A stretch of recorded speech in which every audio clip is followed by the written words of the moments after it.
आप software engineer हो क्या? आप लोगों ने देश में कितनी तरक्की लाई है। सब कुछ कितना एडवांस हो गया है। थैंक्स। आप लोगों को देख के तो मैं एकदम हैरान हो जाता हूँ। आप कंप्यूटर में अंदर कुछ कोड करते हो और बाहर दुनिया बदल जाती है। इतना आसान नहीं है दोस्त, ये कुछ कोड का काम नहीं है, काफी मेहनत जाती है इसके पीछे। कॉम्प्लिकेटेड है, काफी कॉम्प्लिकेटेड। वाकई, इसीलिए तो आपको इतनी तनख्वाह मिलती होगी ना। Why does everyone just sees the money in it? इसके पीछे की मेहनत कोई नहीं देखता। हम हिंदुस्तानियों की सोच ही छोटी है। Just because मैं पूरा दिन एसी ऑफिस में होता हूँ और ऑब्वियसली मुझे पसीना तो आता ही नहीं होगा, राइट? आप लोगों को ताकत यूज करनी होती है, हमें दिमाग लगाना होता है। ये बाल सफेद ऐसे ही नहीं होते। Let me give you an example. वो ECG मशीन देखो, सब कुछ कंप्यूटराइज्ड है। आपके बॉडी में क्या क्या चल रहा है सब कंप्यूटर से निकाल सकते हैं। प्लेन की, ट्रेन की, लाखों रिजर्वेशन ऑनलाइन होती है। बैंक के ट्रांजैक्शन सब एक सिंगल डेटाबेस में। Data integrity, locking, data security. कुछ आइडिया ये सब डिजाइन करना कितना कॉम्प्लिकेटेड है? और आप कह रहे कि कोडिंग करना आसान है। आप ये सब कोड करना जानते हो? पहले करता था, अब मैं प्रोजेक्ट मैनेजर हूँ, मेरी टीम सब करती है। ओह, तो अब काम आसान हो गया होगा। इस फील्ड में कुछ आसान नहीं है। जितना ऊपर जाओ उतनी ही रिस्पॉन्सिबिलिटी बढ़ती है, काम बढ़ता है, स्ट्रेस बढ़ता है। कोडिंग और डिजाइनिंग ये फिर भी आसान है, लेकिन अब मुझे पूरी टीम संभालनी पड़ती है। 10 लोगों को हर रोज जवाब देना होता है, क्वालिटी मेंटेन करनी होती है। 2 घंटे ईमेल ना चेक करूं तो लोग पैनिक करने लगते हैं।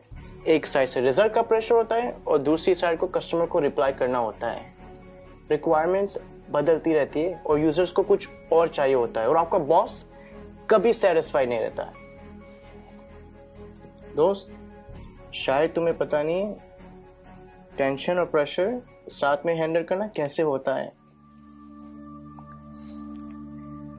मुझे पता है सर, टेंशन और प्रेशर दोनों साथ में हैंडल किया है। 6 साल पहले की बात है। हम लगभग 30 लोग रात के 3 बजे पॉइंट 4875 को कैप्चर करने के लिए बढ़ रहे थे। दुश्मन ऊपर से फायरिंग कर रहा था। अगली गोली किसके नाम पे लिखी थी पता नहीं था। उजाले से पहले हमें वहां पहुंचना था। वक्त काफी कम था हमारे पास। होश तो तब आया जब अगले दिन हम चोटी पर तिरंगा लहरा रहे थे, और तब हम बचे 30 नहीं, 4 लोग थे। आप Subedar Sushant from 13 Jammu and Kashmir Rifles on duty at peak 4875 in Kargil. मुझे बताया गया है कि मेरी टर्म पूरी हो गई है और अब मुझे सॉफ्ट असाइनमेंट का ऑप्शन दिया जाएगा। पर आप ही बताइए सर, काम आसान करने के लिए कोई अपनी ड्यूटी छोड़ सकता है क्या? उस दिन हमारा एक जवान दोस्त बर्फ में जख्मी पड़ा था। उस पर दुश्मन की गोलियां चल रही थी। हम सब बंकर के पीछे छुपे हुए थे। उसे बचाना मेरा कर्तव्य था और मैं उसे बचाने जाने वाला था, मगर मेरे कप्तान ने मना किया और कहा कि तुम नहीं जाओगे। मैंने इस यूनिफॉर्म में सबसे पहली कसम ये ली थी कि देश की सुरक्षा के बाद मेरे आदमियों की सुरक्षा सर्वोपरि है। ये कह के वो खुद चले गए। उस जख्मी जवान को बचाते बचाते हमारे कप्तान शहीद हो गए। उस दिन से जब भी मैं बॉर्डर पर होता हूं, उन गोलियों की आवाज और कप्तान का आखिरी चेहरा मेरे सामने आता है। वो गोलियां शायद मेरे लिए थी।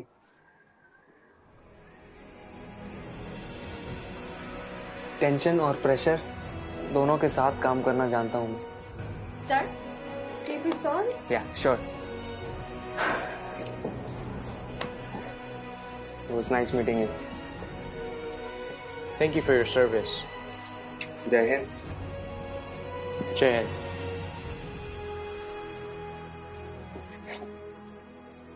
कभी खुद की जिंदगी से शिकवा होने लगे अगर, तो एक फौजी की जिंदगी के बारे में सोचना। खुद की हर मुश्किल आसान लगेगी। जो खुद की सांसें दांव पर लगाकर पूरे देश की सांसें चलाते हैं, हर वक्त जान हथेली पर होती है, फिर भी हमेशा मुस्कुराते रहते हैं, जिन्होंने डर को भी डराया है और देश के लिए जीना क्या होता है ये इन सरहद के पहरेदारों ने हमें सिखाया है। तो अगली बार जब कोई चुनौती तुमसे तुम्हारा सुख चैन छीनेगी, तो एक फौजी की जिंदगी के बारे में जरूर सोचना। खुद की हर मुश्किल आसान लगेगी।